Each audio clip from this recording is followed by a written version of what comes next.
Buddy, it's great to be together again on LSR Live. I'm your host, Scott Ritsema, and we're going to have a guest today, Lewis Bertus. You may know him if you've watched every single LSR Live. You've seen him on diabetes in the past, but today we're going to be talking about healthy liver function. So I think you're really going to want to tune in for the totality of that. A underrated, underappreciated topic you will find out by the end. And you're going to be telling all your friends about the importance of the liver and why we need to have a healthy liver. You're going to be making changes, I think, yourself, because the liver is very important. And speaking of important, is getting yourself to the store and making sure that you have the throat protection with Revita Guard, that you have the nasal protection with Revita Sinus. And I told you guys last week that these are flying off the shelves. They can't keep these on the shelves. And that's not just a gimmick. Like, that's actually happening in the LSR store. So get over there. If they're in stock at this moment as you're watching this, order them. And if they're not, save that tab and order them when they come up. But what I have not told you about recently is the spray for your hands. The Revita Hands is the name for that. Oh, the essential oils on that are so good. It's a hand sanitizer that is not alcohol-based and gross and smelly. It smells good. And just use that regularly, routinely, and you won't be as exposed to things because you're practicing proper sanitation. But then when you do feel something coming on, hit the throat, hit the nasal right away. I'm telling you guys, there's a reason they're 4.9 stars. It's because they work, and people love them, and they reorder them, and you'll get hooked, I think. Let's talk to Lewis. Lewis, welcome to LSR Live. You're no stranger to this program. I really enjoyed our chat last time about diabetes a couple of weeks ago. I know that's a specialty of yours, and as we go forward here, I want to make sure that you can offer your consultations on that. But there's a broader knowledge base that you bring to the table and counseling people in their health. Today, we're going to zoom in on the liver. So could you begin by just kind of telling our listeners why we should talk about, you don't hear a lot of live streams, a lot of videos, a lot of people talking about the liver, and why is it an important organ in your estimation? Yeah. Always good to talk with you, Scott. Yeah, I definitely enjoyed our last. We need Lewis's audio. Can you hear me? Jeremy, I believe we're missing his audio, and I'm just on his end. Right. Notify me if he was actually talking and I interrupted him, but I didn't hear Lewis. So I can tell you, I know God gave us a liver, and it does serve important functions. I don't want to steal Lewis's thunder, but you want to give it another try there, brother? He's looking for, okay, so we don't hear him yet, but I want to say, how many of you guys watching, by the way, load up the chat with your questions, with your comments, and how many of you right now in the chat loved last week's program? That was maybe, I mean, a few of them are tied for my favorite. But that was an awesome program, going right into the LSR kitchen, learning about healthy holiday cooking. So to our American audience right now, by the way, happy Thanksgiving to each of you. We thought, well, shall we go live on Wednesday, the day before Thanksgiving? It's the holidays. Are people going to be around and wanting to be watching? And I said, well, what better group to be with? Our community, our LSR online viewers, as we head into the holiday here. So what a delight to have you all with us. And I can tell you, Lewis, I saw you nod. Or are you hearing me? Not yet. And Jeremy, do let me know if everybody else can hear Lewis and I can't. Yeah, they can. Know that. So that would be bad if I just keep interrupting him and not letting him talk. But I told you guys last time how much weight the average American gains, and I'm guessing the numbers are globally similar because that lifestyle. Oh, Jeremy tells me that they can hear Lewis. Okay. Well, Kathleen says you can hear both. Oh, I got some problems tonight then. Sorry, everybody. I'm going to see if I can figure that out. But Lewis, you take the floor, and don't expect I'll be able to ask you any follow-up questions right now. Well, oh no, this might just be a lecture then instead of a conversation. But yeah, you work on your end, and I'll try to anticipate what questions you would ask. Well, I guess I could actually also say if maybe pull up the chat. Maybe what I also can do is have you put the questions in the chat. Where is the chat? Yeah. So Jeremy, if you don't mind making that suggestion to Scott, maybe you could put the questions in the chat. So your first question was really important. Why is it a topic we should talk about? Well, we all know there's only one liver, very important organ in the body. How many of us know how important this liver is as far as what it does for us? I doubt many of us know the extent. So some studies estimate that there are over 500 different functions that the liver actually is in charge of, which makes sense why it's such a large organ in the body. Second to the skin, the liver is the largest organ in the human body. You can only live days without it. So those who are on the end stage of liver disease, and when they're in complete liver failure, they can die within days or weeks. Literally, you're drowning in your own body's toxins. Because the liver's one of the liver's main functions is to detoxify chemicals that come into the body. But many other things are important and must be done by the liver, such as digestion and metabolism of nutrients coming in, clotting the blood, storing vitamins, and creating protein. So the liver is something you don't want to be unkind to. It will get back at you. Okay, so people can't live long without a liver. Though you can live long without one kidney, you can't live without the liver. So Scott, can you hear me? Yeah, I can. All right, okay. Yeah, it's an important organ. I knew you'd say it, and I said bring info. Yeah. But I think probably people realize its importance once they or a loved one have liver disease.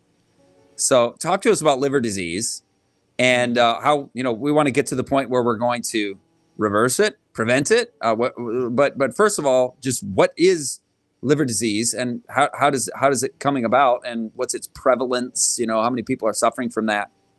Yeah, so absolutely. And I want to go ahead and preface, because I'm noticing a lot of questions about detoxing the liver or cleansing the liver. My specialty, I should say, my expertise is in nutrition. Like, that's what I've studied. I don't know a lot about herbs and detoxing. So if there's questions about detoxes, I know fasting is very helpful in cleansing the liver.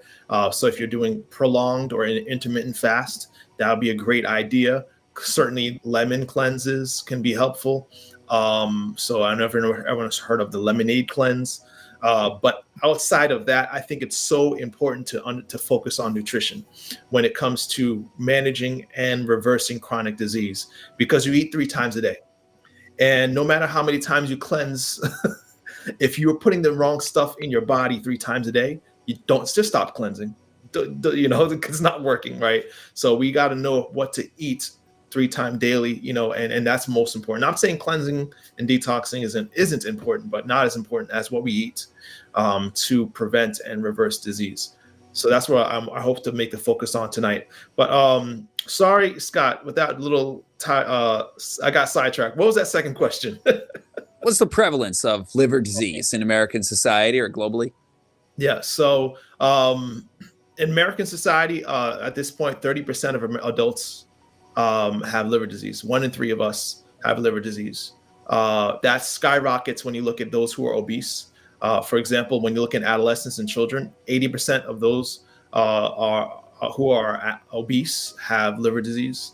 50% of diabetics, if you have diabetes, 1 in 5 have liver disease. Actually, I have a chart. I think if I could share, am I able to share my screen? Share me. Can you help me with that? I think I could do that. If you guys can see that.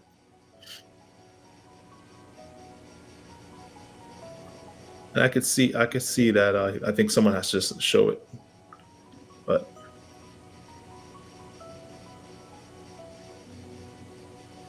30% is an alarming basically number. what this, I want to show you guys is that whenever you have, oh, there it is. Is everyone seeing that? I think I'm seeing it. Yeah, that's up. It's up. Okay, let me make sure. All right. So yeah, you can see the prevalence of non-alcoholic fatty liver disease. It's actually interesting. You see MASLD is actually the term that fatty liver disease is now being used, or the term that's being used for it, because the MA stands for metabolic dysfunction. So metabolic, where you probably have heard non-alcoholic fatty liver disease, or non-alcoholic liver inflammation, or NASH, steatohepatitis. I'm sorry. Now the term is called metabolic dysfunction, and I like that because it highlights what really causes liver disease is metabolic dysfunctions. So when you look at metabolic dysfunctions, like being overweight, 55% of people who are overweight having a BMI greater than 30 have liver disease, right? Over half, 66% actually, according to this, of diabetics have liver disease. Those who have high cholesterol, 43% of them have liver disease. Those with high blood pressure, 44% of people who have high blood pressure have liver disease. Metabolic syndrome, that's anyone who has all of the above, including diabetes, obesity, high blood pressure, a combination of those things, high elevated triglyceride levels, have 74%. That's huge, 74%. And then those in high risk groups, those are those Hispanic females of BMI greater than 30 who are type 2 diabetics. That's a huge high risk group. 92% of them have liver disease. So you talk about prevalence, and I guess we could stop showing that. When you talk about prevalence, this is a huge problem. And it's specific to very isolated groups, but mainly those who are suffering from metabolic dysfunction. Okay. Okay. And the greater the health condition, the greater the risk for liver disease. I mean, that's a correlation that's undeniable. And so the thing about poor health choices is they cause a domino effect in our body, don't they? Where it affects this, it affects that, it affects this, it affects that. But then you reverse that and you make right choices, and it's just like every organ of your body starts to improve. So how do you know, other than, okay, I have type 2 diabetes, I'm overweight, I'm in these high risk groups, I probably have liver dysfunction, liver disease of some kind because I'm in one of these high risk groups. Other than that calculation, is there a way to tell, are there symptoms of liver disease? That's a great question, because there are none, especially in the early stages of liver disease. That's what makes it such a sneaky condition. It's not until maybe when you get to later stages of fibrosis and cirrhosis that you're going to start having symptoms. But other than that, it's an asymptomatic condition. There's no symptoms. Most people who are diagnosed with liver disease it's an incidental finding, meaning we were looking for something else. Another funny thing was about that, like as a physician assistant, we do our health screenings. So there's two ways that usually people are find out they have liver disease. Probably the more common way is that someone's liver enzymes are elevated. So those are the specific enzymes that we test very routinely in primary care is AST and ALT. Those are two enzymes that basically spill over from the liver into the blood whenever there's dying liver cells. These enzymes spill over into the blood. And so when they're elevated on lab, so for example, I see they're elevated. The first thing I'm thinking, okay, let's do an ultrasound and look at the health of the liver. The ultrasound will confirm that you have liver fat. And the way they diagnose it, if you have at least 5% or greater a fat in your liver, then you have fatty liver disease. And to say more on that, it's interesting because, I know we're going to talk about the causes. Most often, first thing you think is this person has to stop drinking alcohol, right? And I remember for my first few months in practice, diagnosing people with liver disease once in a while, I would tell them to cut back on alcohol, and they would say, Dr. Bertus, I don't drink alcohol, right? And that would be often the reaction I'd get. And many providers would think that they're lying, but they're not lying. It's something else, and that's why it's very important to have to understand that the same disease that's caused by alcohol, right? So for most of our time, we've known that alcoholics drinking long enough are going to develop liver disease, right? But now we know that many more people are developing liver disease sans alcohol, without drinking alcohol. And it tells you something about how toxic some of the foods are that we put in our body, that it has a very same effect that alcohol does. That took the words out of my mouth. I was going to ask you, I mean, we know alcohol is a toxin. Mm-hmm. And immediately when it hits the body, your body sets about detoxifying that. It sees it as not a nutrient, not a healthy food. But what you're saying is if liver disease is coming so much also from diet and non-alcohol risk factors, then those are also toxins. You're saying, you just said our diet is toxic. Yes. That's some alarming language. And the medical profession didn't even see that before. They were just like, nah, it's alcohol. These guys are lying. But how many of them are they coming around on this? So it's I'll tell you why it's difficult too.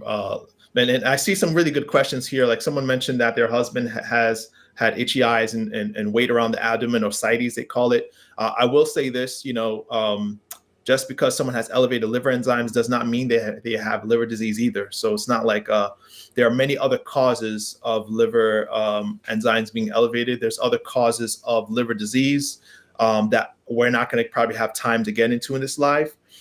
So like someone's husband who has symptoms, it could be something different than liver disease. It could it doesn't, or if it even is liver disease, it's not necessarily non-alcoholic fatty liver disease, which we know is caused by poor nutrition. Okay. So definitely want to get if you have symptoms like that, you want to make sure you're talking to your provider and getting appropriate lab work done and further testing. All right. But I think why people are having a hard time with liver disease is because it's not like your traditional conditions where you can just prescribe a pill and they're good, right? If your blood pressure is elevated, what do? You give them blood pressure medicine. If your cholesterol is high, you give them a statin drug. If your blood sugar level is high, you give them metformin, you give them insulin, you give them blood sugar medicines, and the numbers get better. The liver doesn't operate that way. There is no medicine you can give to improve liver disease. So it's very hard for doctors to feel incentivized to care about it. I'm sorry to say about it. It's the only thing that changes it that we know is a diet and lifestyle change. And how many of our doctors know how to educate people on a proper diet and lifestyle change? We only know medicine. So we are dealing with a condition that doctors almost are crippled when it comes to treating, because all we do is just monitor it until it gets so bad that you need liver replacement, right? Tell you stop drinking alcohol, stop eating sugar. And then you highlight the fact that, those who get the test done, sometimes their liver, I think the studies say up to 50% of people who have liver disease have normal blood tests. So not only do you have no symptoms, but you can have absolutely no elevated enzymes. So 50% are walking around and then all of a sudden they're end-stage liver disease, end-stage liver, cirrhosis, and their liver enzymes were normal. Right? What is normal? Someone asks, what is normal? So according to Liver Society, normal liver enzymes, and there's two main ones, AST and ALT, but the ALT is more specific for the liver. So if you're a woman, you want your ALT to be less than 19 or less. If you're a man, 30 or less, right? And most labs are going to tell you 50 or 60 is normal, but 50 or 60 can indicate liver disease. So, but if you want to think of a number to go by, this is why, Scott, it's so important to focus on prevention. I do equate it to diabetes because many people think because their A1C is normal, I'm good for another year. Meanwhile, insulin resistance is ravaging their pancreas until they're 8 years later a full-blown diabetic, and they could have stopped it years ago. So we shouldn't just rely on testing. We should know right now, how do I prevent this from happening? How to prevent my liver from failing? Absolutely. And if you don't have symptoms, and many people have it, don't know they have it, And there aren't really medical solutions for mainstream medicine that are simple, like you were mentioning with the others. I think it really makes us all think the liver conversation is an important one to motivate me to do what I know is healthy for my body on every front, just to make sure that I'm not messing up my liver. Because so many people, you saw the bar graphs, folks. This is not something we can mess around with. So give us the lifestyle program? What's the diet? What's the treatment if you have it, or if you fear you might have it? I don't mean fear, but if you're, if you think I may have it because I'm in one of these groups that where it's higher risk, I'm overweight, for example. What should people do if they're overweight? So how do you treat it? How do you prevent it? Is what probably a lot of people want to hear as well. Give us your dietary liver disease reversal and prevention advice. Yeah. And I just want to acknowledge some of the comments. I think Gracie Lou says, my doctor didn't believe me for a long time that I was a drinker. I wasn't a drinker. Mine stemmed from diabetes. Absolutely. Because now that I think about it, Scott, we could probably be talking for a while about this, but insulin resistance is one of the leading root causes of this problem, and which is the problem in diabetes. We won't get too much in detail with that, but and Myrtle says that I had a question about forgetfulness. Only in advanced stages of the disease do you get what's called encephalopathy, when there's inflammation in the brain. Not in typical like fatty liver disease. Now you're talking about NASH or non-alcoholic steatohepatitis, which is inflammation in the liver when in an advanced stage of liver disease. But fatty liver, I want to focus on that because that's where most of us are going to find is reversible. Even in the late stages, that you can reverse the scarring. You can, but there's a certain level of scarring that you can get to that's irreversible, right? In the later stages of the disease, but it can be improved and stalled at any stage. So you could stall the damage, but in the early stages, you could actually completely reverse it. The stages that pertain to fatty liver without the cirrhosis. And I see it, Scott, all the time. All the clients, most I would say the clients that I'm working with have had diabetes for a long time. So they do have some level of fatty liver disease. And when they when they actually embrace the dietary changes that I recommend, the fatty liver, the enzymes get better, the fat in the liver releases, it goes away, because a low-fat, whole food, plant-based diet reverses liver disease at its root cause. So, to understand, Yeah, you said it. Yeah. That's basically it. To understand the treatment, you have to understand the cause. So there's kind of three causes, right? That we all have come to understand causes fatty liver, and that is sugar. Okay, or when I say sugar, refined carbs, not complex, refined carbs, dietary fat, the fat that you eat, and the fat that you wear, the fat in your body.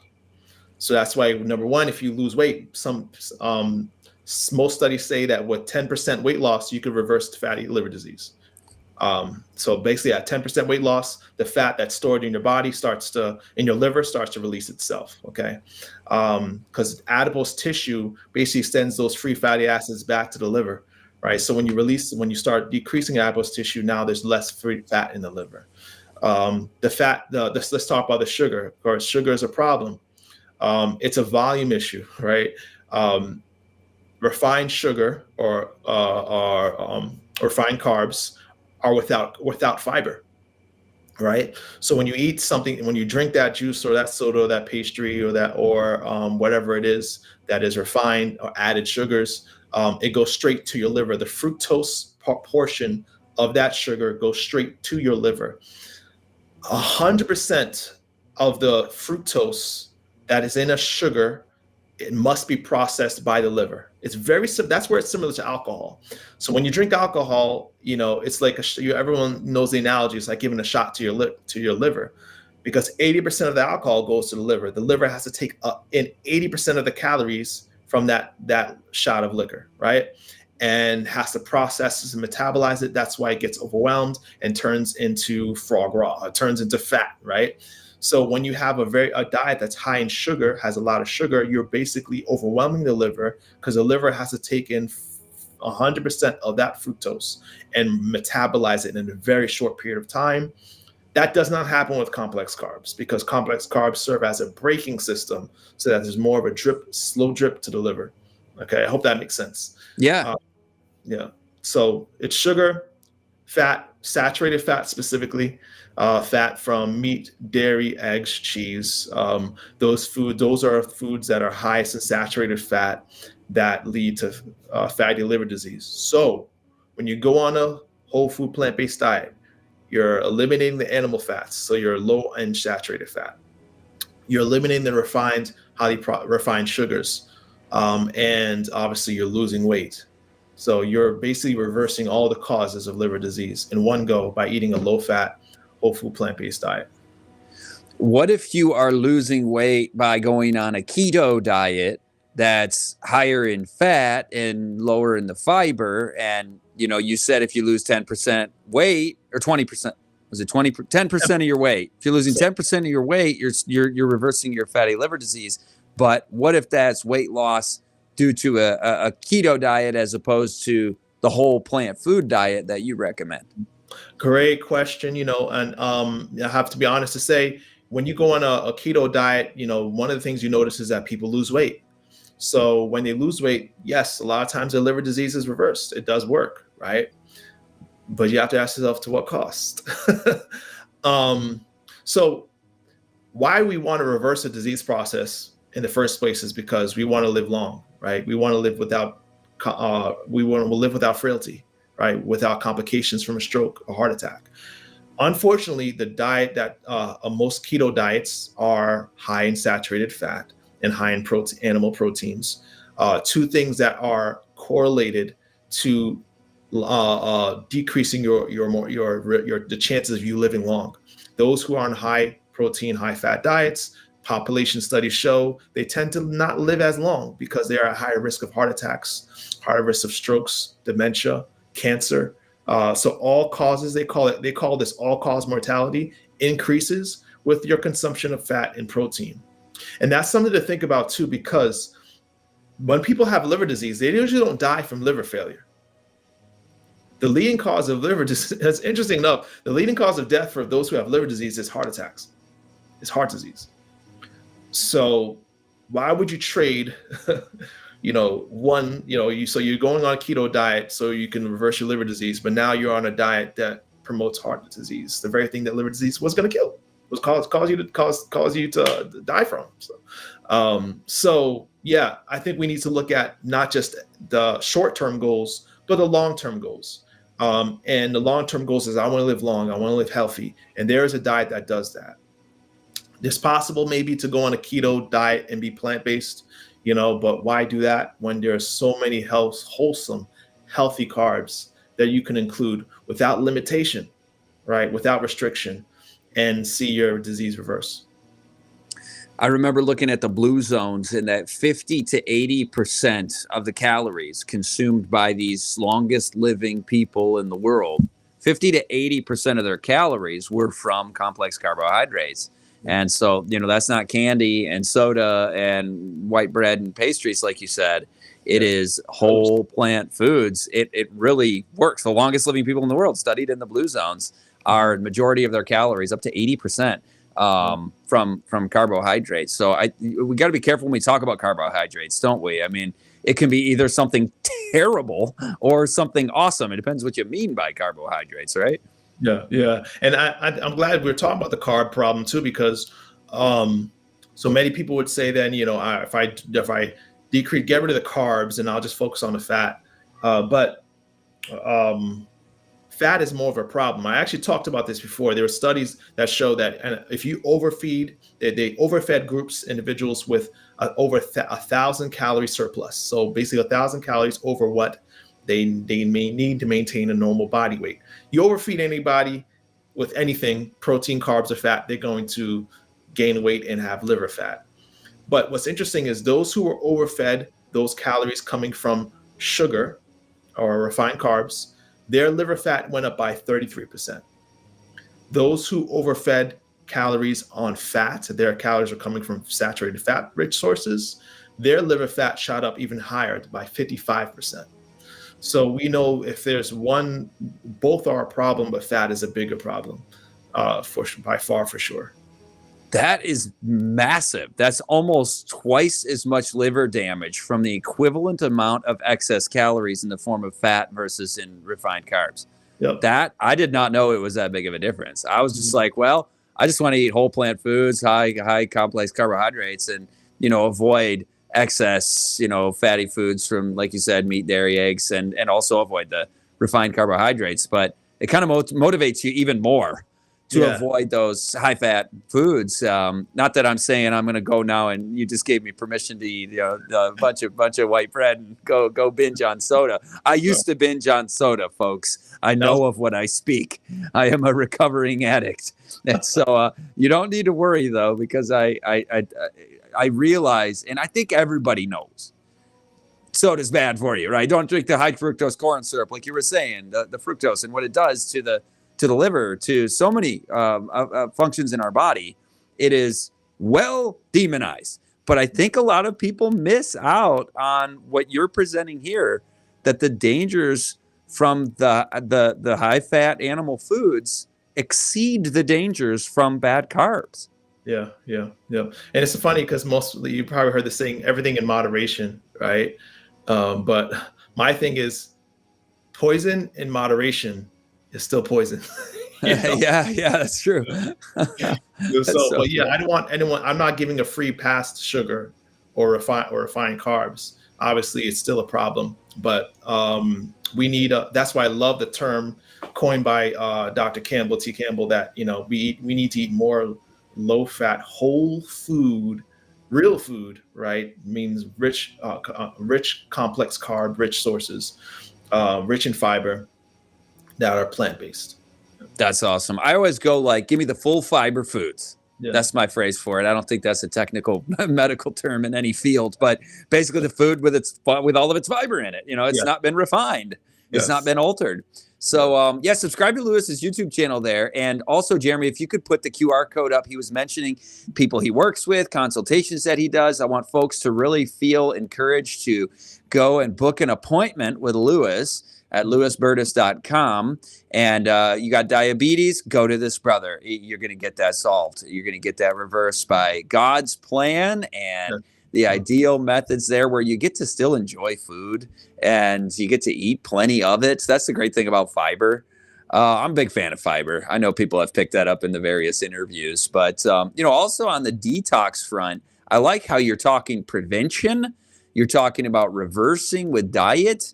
And Jeremy, if you wouldn't mind flashing up the Living Springs detox program, if you were to do that in conjunction with that dietary change that we are talking about right now, this is like the reset program right here. You purchase the course, you invest in that day in and day out on your 7 days, learning a lot with guest Barbara O'Neill, of course. LSR and everybody's favorite Barbara O'Neill is in the course, and you'll really learn a lot and practice it. You do it just like you do with your consultations with Lewis. It's not just to chat. It's to get a program. I'm going to do this. Here's my blood work. Here's what we're doing. Do you look at people's blood work, Lewis? I do. I definitely encourage getting the right lab work as well. Yeah. Excellent. Jeremy, can we get some questions up on the screen? Yeah. And while you're doing that, I noticed a question I wanted to answer that. Oh, sure. Go for it. So someone was asking about, your tinctures. Yeah. One question I can't really answer too much is like when it comes to herbal or detoxes. I don't really specialize in that. More on biochemistry. I can answer a lot of biochemistry, nutritional questions, but I know we had questions about gallbladder being removed and then a question about fat. Whole food plant-based diet will be best, because one of the things that the gallbladder is important to is one of the gallbladder's jobs is obviously to help digest fat. So when you remove the gallbladder, now you have a hard time with fats. Guess what? When you eat a whole food plant-based diet, you're decreasing a lot of that, especially the harmful fats. Doesn't mean you're no fat. A whole food plant-based diet is not no fat. You still have healthy fats like avocados, nuts, seeds, maybe a little extra virgin olive oil, so those healthy fats you are still in a diet, but there's still overall a reduction in total fat intake, which is going to be best for with someone without a gallbladder. We had Barbara O'Neill on a couple of weeks ago again, and she was talking about, sometimes people get fat phobia, and she's like, I have a half a teaspoon of olive oil with every meal, and it's like that's a little different than the French fries at McDonald's, isn't it? It is. Yeah. and so the only thing is like my client base, they're coming from very highly insulin resistant states, so that's why my clients specifically, I do counsel them to even try to cook without oil, because it makes the process of releasing the fat in the liver and muscles a lot quicker, but definitely I don't villainize that extra virgin olive oil like a lot of people do either. Yeah. But you could turn that into your deep fry, right? Yeah. I mean, it's like I'm getting away from the bad seed oils, and I'm consuming 600 calories of coconut oil and avocado oil and extra virgin olive oil, and you can go overboard on that for sure, because technically that is a refined food. It's had the fiber taken out. So yeah, be careful with your oils for sure. How many days do you need to fast, Lewis, to empty the stored glycogen from the liver? Yep. And also I always like to remind people too that there's 9 calories in every gram of fat versus 4 in every gram of carbs. So even you're gonna lose weight faster when you eat without oil, but that's optional. When you eat without oil, it's just easier. So how many days do you need to fast to empty the stored glycogen from the liver on average?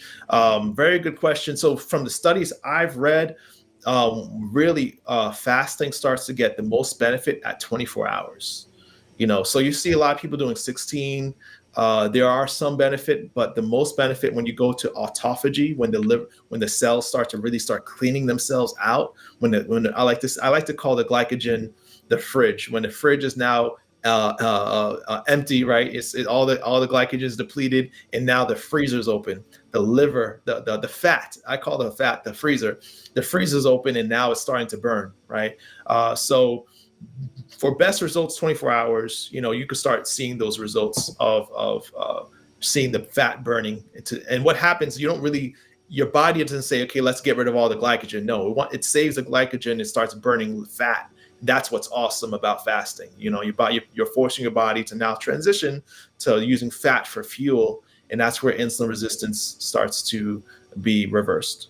Excellent. Now, the next question here about what's the easiest way to cleanse your liver. I think basically what you've already said, right, on reversing liver disease with dietary change. And then, Jeremy, if you could put that QR code up again for the detox course, that may get into some of those elements where Lewis is saying he wouldn't necessarily specialize in the cleansing aspects as much, but take that course and you will have a cleanse that's the answer to your question. You will go through a thorough cleanse, but also the body is really, what does Barbara O'Neill teach? Is that, that your body heals itself, right? Mm-hmm. And that's not just Barbara O'Neill, that's our creator God. He made our bodies to heal. So when you follow the dietary prescription that Lewis will give you, you're going to find that your body is cleansing. And so it's not some special pill, right? It's not just like this one tincture and I take this and my liver problems are solved. We do need to get into the tough work of the self-discipline on our appetite. Oh yeah, the book Sustain Me. That's a good one from Barbara O'Neill. You folks should get that. That makes a good Christmas present. But would you agree with that? I'm talking out of turn here. This is your I mean, you need to stop and think about it. If I want my knee to stop hurting, I don't take a Tylenol. I stop slamming it with a hammer. Okay, there you go. You can't keep whacking your knee and popping pills and wondering why knee still hurts. We got to stop the offense. Yeah. You got it. Next question, Jeremy. Is there a natural way to reduce glycogen release from the liver similar to GLP-1 drugs? Yeah, I think we kind of answered that already. So basically, fasting is going to be helpful for that, and especially your prolonged 16 to 24 hours, even better. You can start doing that. But what's nice is when you're eating, when you're forcing your body to live in a low-fat environment, right? Now the body's starting to release some of that fat that's stored in the muscle and liver, and that's where insulin resistance starts to reverse. your body is now sensitive to insulin and now can start using the glucose that's trapped in the blood, right? So it's everything we've been saying, eating more whole food, reducing animal-based foods that are higher in saturated fat. Fasting is going to speed up things too. Excellent. Gracie Lou says, I have non-alcoholic cirrhosis of the liver. I've had 2 bleeding issues 2 years apart. What do you have to say? I'm so sorry to hear that, Gracie Lou. My prayers are with you. But what's nice is that even at this stage, you can stop the damage. Okay. Now, from what I have seen in liver societies and specialists, what they say is even in late stages, when you're talking about liver inflammation, and cirrhosis, you're able to not only stop, but you could also reverse some of that damage, right? But that's why it's so important for you to start now, because this can be fatal. This I don't want to scare anyone too much, but this can be fatal. This has been known to take a life. I remember reading a story from a book. Everyone probably is familiar with Dr. Greger. He talks about the story of his first time in seeing an endoscopy, and where a lady literally choked to death on her own blood, and what caused it was liver failure.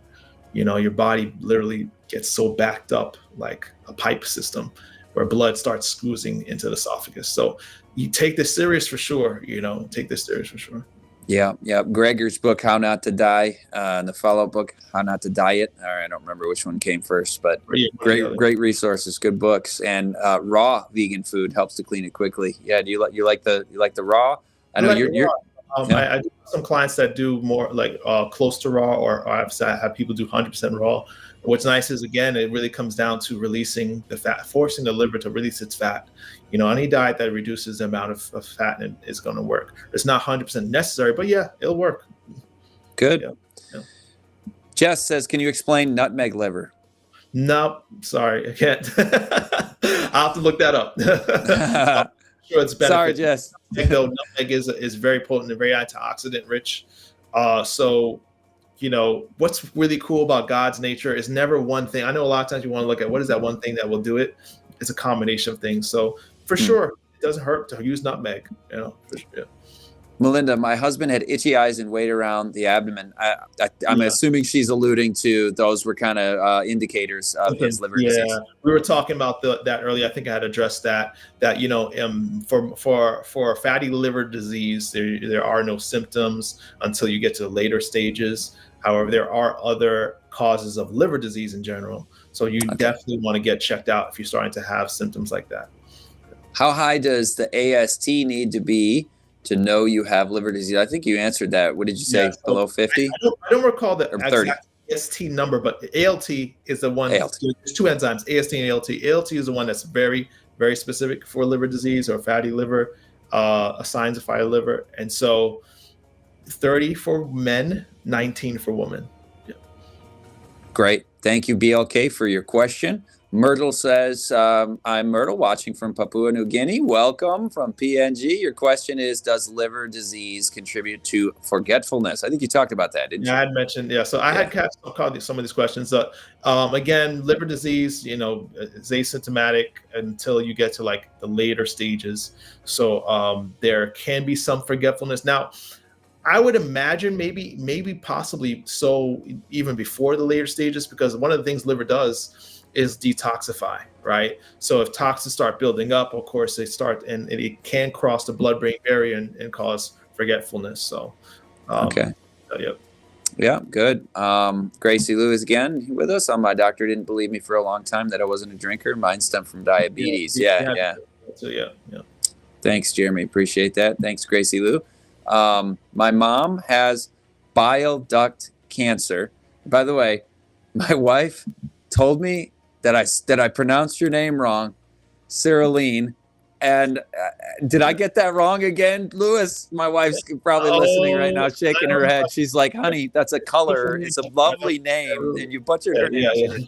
She didn't rub it in, but she avoided sugar, but would eat a lot of carbs. And she used to take a lot of medication.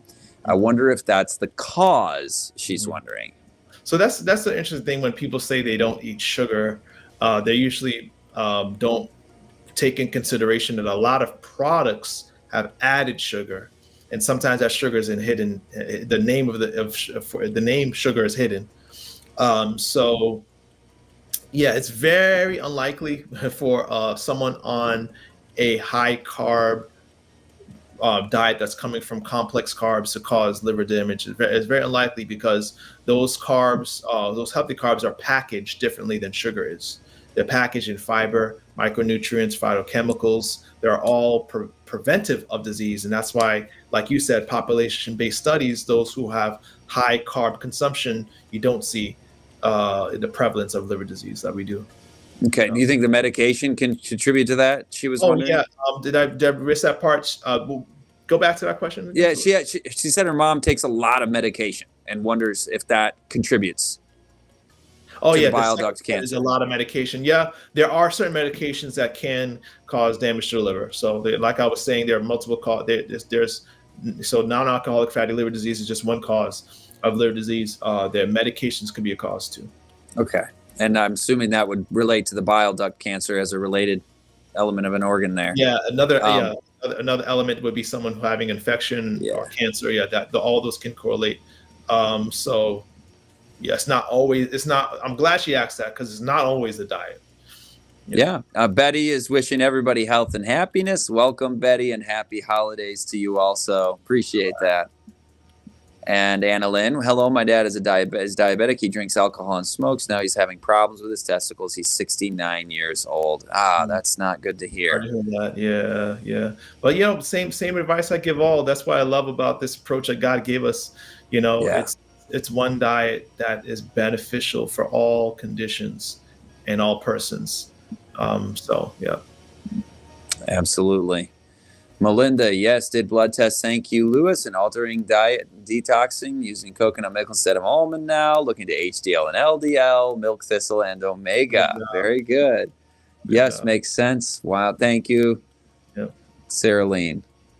Refined sugar is truly toxic. I now realize how much. Yeah. And you were mentioning, Lewis, it goes by many names, right? Brown rice syrup, evaporated cane juice. They've got all these ways to.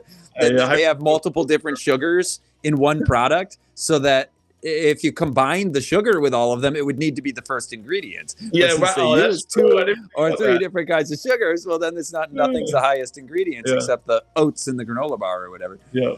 So Andrea says shalom, and shalom also to you, Andrea. PTL says, what can you do to keep your liver healthy if you just had the gallbladder removed? Yeah, we had answered that already too. Yeah. Okay. We're recycling questions now. Yeah. Organic fat is good in moderation. Yeah. And when you mentioned Colin Campbell and these others, what is the research on? We talk 50 to 80% of the calories from carbohydrates, good quality carbohydrates. So are you looking at like 15% of calories from fat is best for reversing heart disease? So whole food plant-based diet is not no fat diet, right? Yeah. Your fat is going to come from healthy fats sources, unsaturated fat sources, and ideally from about 15%, 30 grams daily or so. Yeah. Okay, good. Thank you for that. And Melt says, praise the Lord, take digestive enzymes with each meal. Is that something you recommend? Wouldn't hurt, yeah. Okay. Thank you for that, Mel. And Victor says, I never been in plant-based diet. I think he's never been on a plant-based diet and needs to know what to eat. Yeah. How do you eat a whole food plant-based diet? Like name 10 foods. Name 10 staple foods. Yeah. At that point, Jeremy, I hope you have the code. I know I usually have the code for my recipe list that I have right here. I advertise 250 plus recipes in one collection that are all whole food plant-based. So hopefully we can get a code in there and share it with the people, make it, available. There it is. Okay. Well, that'll take you to the website. Can they find it there? So that should take you to the website or allow you to book an appointment. So, yeah. Well, I can tell you the way our family does the whole plant foods is at breakfast. It's grains, fruits, nuts and seeds, in their whole form. And, some honey, enjoy your breakfast. And then at dinner, it's grains, vegetables, legumes, and maybe avocado or maybe return to and also some greens. Our dinner, we have a little saying, we have a little rhyme: fats, grains, greens, vegetables, and beans.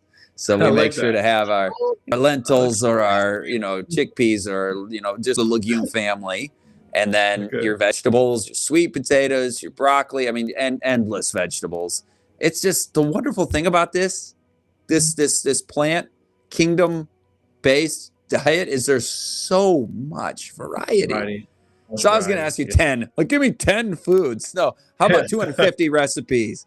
I did a video a while back called the 28 fundamental foods. And it was I had to rule out some of the best stuff just to narrow it down to 28 awesome foods. Des is wondering, is the program available online for persons living outside the USA? Absolutely is, yes. So if you book a consultation, we meet either through the phone or through Google Meet, and all our future appointments together are virtual. So I do work with people outside the U.S. Yeah. Excellent. Jeremy, anybody else coming up? Or are we going to say bye to folks? There it is. Yeah, there we're booking an appointment with Lewis there again. All right. Coconut oil. Talk to us. Yes. So, kind of addressed that already. So those plant oils, coconut oil or extra virgin olive oil, if you are a person who is living with diabetes or insulin resistance, my advice is to do without it, right? Now, if you're struggling with that idea, then include it, but still avoid all other sources of animal-based foods and minimize their minimize their consumption. If you're still struggling, then go back to the oil. It's just one of those things that's very easy to decrease your fat intake when you're cooking with vegetable broth or water, and it's very possible to do that. Yeah. Thank you, Jeannie. Appreciate you asking the question. PTL, thank you for addressing your removal of gallbladder. Welcome. Yeah. Andrea, do you think doing a parasite cleanse is beneficial before or after a detox cleanse? I can't speak on that, or I don't know if you have any products that are similar to a parasite cleanse, Scott. But yeah, I can't think of one offhand. Jeremy's gonna pop something up there if we have it, I'm sure. But or in the chat, Vanessa or somebody else may suggest something in there. But yeah, parasites, that's a whole other discussion. That's a pretty big ball of wax to unpack there. People have been misdiagnosed with things, and all along it was simple as it's parasites. Yeah. Go ahead. Fasting though, because when you talk about any way to detox and purify the body is to put it into autophagy, right? When your cells have a self-cleaning ability, and that really kicks into gear when you're fasting. Your body's ability to clean itself. So, yep, and avoid the certain meats that are going to increase the parasite exposure as well. Yeah, that's not. Jay Wright says, "Awesome health." That's good to hear. I like that. I meant a few words there. The Watchman says, oregano oil hard on the liver. I'm not too sure of oregano's oil effect on the liver, so I can't really answer that. I know oregano oil is great for antiviral, antibacterial properties. Yeah. But as far as effect on the liver, how are you using it? Yeah, it's not something you're just taking every day year round, right? I mean, the oregano oil, you're fighting something. Somebody in your family's gotten something. You pop a couple of oregano oils, or taking liquid form or whatever. It's a treatment for something. It's not a food. Yeah. So used appropriately, it shouldn't be a problem. No. Yeah. Pat says, my mom has a stage 4 cirrhosis. She's already keeping a clean diet. One thing is concerning constipation. Nothing seems to work consistently. She switches from natural T and natural G. Well, anyway, what do you have to say there, Lewis, about the constipation challenges? First, sorry, of course, sorry to hear that. One thing that's helped some of my clients is flaxseed. Flaxseed can be very effective in constipation, and you could put flaxseed in everything. Smoothies, and smoothies themselves can also help. With constipation. Cereals, oatmeal. Generally, when you're eating clean, I'm guessing you're eating high fiber foods already. So that might be something to try, just sprinkling flaxseed onto things and see if that helps. So Lots of fruit too, sweet fruit, potatoes. yeah, fruits for sure. Anything, yeah, fruits, vegetables, and those things because of the fiber content are going to help you go a little more smoothly. Can there be a problem with too much, coarse vegetables, too much, raw salads, If you're kale, not broccoli? if you're not accustomed to eating, high fiber, whole food, plant-based diet, I always advise people go slow first. Yeah, because you haven't formed the gut bacteria that's required to munch on that fiber. So usually, I don't know if the person is just transitioning, you might need to slow down on the foliage, right? Especially the they call it the FODMAP. So there are certain foods that are harder for your digestive system. So you might have to look at that and decrease some. Okay. Reintroduce it slowly. Yeah. Good. Someone CC mentioned, says, yeah, that works too. Yeah, for sure. does blood work showing high lipase levels and pancreas issues be another indication that there are liver issues, or is this just bile and digestive issue? Did that make sense? Yeah, it does make sense. Okay. So, yeah, so lipase levels can indicate liver health as well. Yeah. So generally, we're looking at bilirubin, amylase lipase, AST, ALT. Those are, I believe there's one more. But those are generally what we look at. But to indicate liver fat, liver disease, fatty liver disease, you're gonna want to do image, which is usually done in ultrasound, and that's really easy and inexpensive way to diagnose it. Yeah. Great. Vern says, does a bad liver affect your kidneys? What's crazy about this is that what doesn't it affect? The liver does so many things, that if when you have a bad liver, as you say it's going to affect every organ, including your kidneys. Yep. Yeah. Pat, also my mom with cirrhosis stage 4 has skin lacerations on her face, I think is what that should say. That does not heal and keeps opening up. Any suggestions? Yeah, so that's going to be most likely a side effect of having that stage 4 cirrhosis, because one thing that's affected is your ability to clot and heal.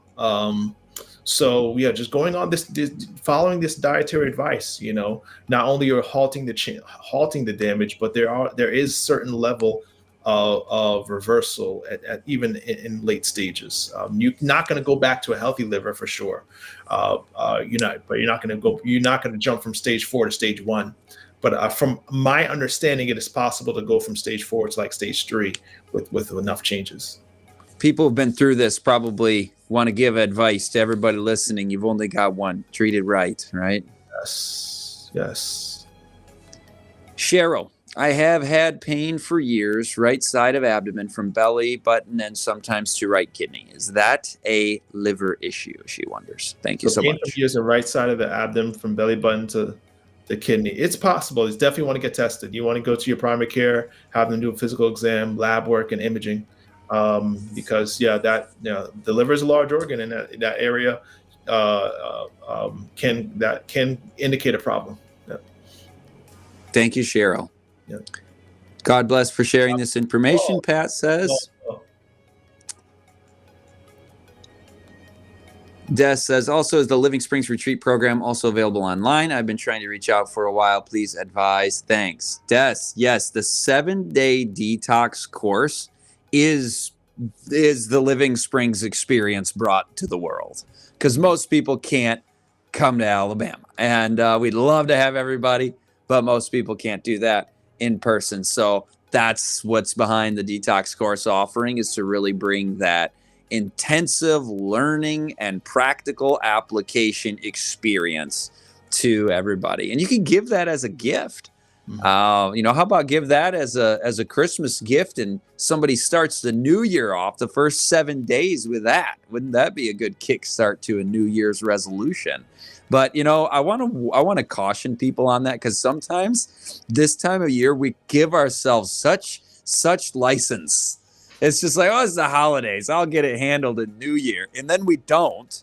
And even if you do, you've inflicted harm by just, caution to the wind, eat whatever I want. It's pig out time, and the holidays just party time. And it's like, don't abuse yourself. Enjoy the holidays by eating temperately, enjoying the gifts of God and family. And if you end up binging on junk food, actually, it makes you more depressed, and you end up with more seasonal affective disorder that it's already going to be a tough time in the northern climates. So anyway, little tip and advice from your brother Scott, that everybody try to stay healthy through the holidays. See if you lose a few pounds instead of gain, and then also enjoy that Turkey Day or whatever you want to call it. We have it's a whole plant food Thanksgiving dinner, but I hope everybody truly enjoys it, and also sets a plan for New Year's resolution as well. Right. So, we do have another one. Constipation warm-up prune juice works within an hour. There we go. Yeah, that's a good one. Right. Prune juice. Yeah, good call. Thanks, Jackson. Jackson 321. Jeremy brings up Janelle. Good night. What advice do you have for someone with giant hepatic? Oh, guys, I'm going to be wearing glasses soon. Hemangioma.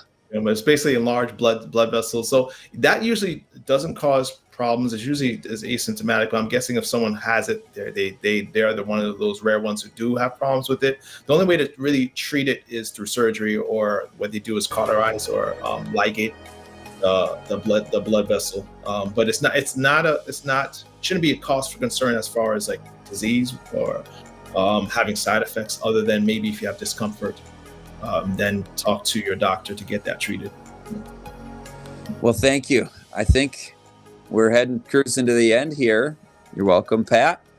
It's been a good chat with you guys about the liver. You're welcome, Cheryl, and thanks to Lewis. I'm just hosting here. I didn't do anything, but I love being here with all you guys. I love the interaction. I hope a bunch of you go and book an appointment with Lewis, get that detox course, and our learning together doesn't stop here with our LSR Live programs. As much as I enjoy them, it's an hour that comes and goes so quickly.